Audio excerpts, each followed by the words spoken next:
This vlog mga master, meron tayong tanggap na Kingdom na monitor si Bossing galing pang Batasan, no?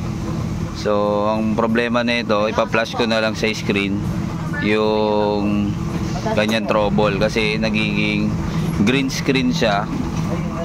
Tapos pagka green screen niya ay medyo blurred, no? Yun yung nagiging problema niya. So nabili niya to sa online, kaso bilak na siya nung binila niya.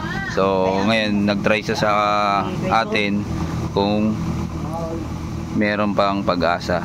So ayun, upon checking mga master, grounded yung kanyang clock signal. So ginawa natin, nag-block tayo. So ito pinapakita ko sa inyo. So kung hindi ka technician mga master, huwag nyo gagawin to kasi delikado rin siya. Para sa mga technician lang yan. So ito yung inano natin, no? Hindi na natin pinul video kasi sinorkat ko na lang tong video na to mga master. So yun na, wala tayong grounded sa kanan, kundi nasa kaliwa yung kanyang grounded. So ito na siya. So pakita ko sa inyo yung sample. So saksak na natin yung kanyang power supply. Ayan.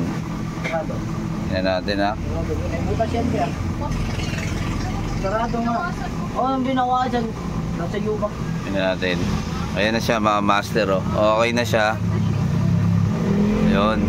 Shoutout kay boss na nagpagawa natin. Nagpagawa sa atin na nagtiwala. Ayan, oh. Yun nga lang, hindi na to malinis kasi nga, ayan, oh. Dahil na-bypass na natin, oh. Pero magagamit na ni boss ng maayos na maayos yan. Ayan, eh. Okay mga boss, salamat sa muli. Manjadjos Technique mga master. Ayan. Please follow, like and share mga master. Siya mga master, no? Yung nice natin. Ayan, goods na yan. Linaw na yan ulit.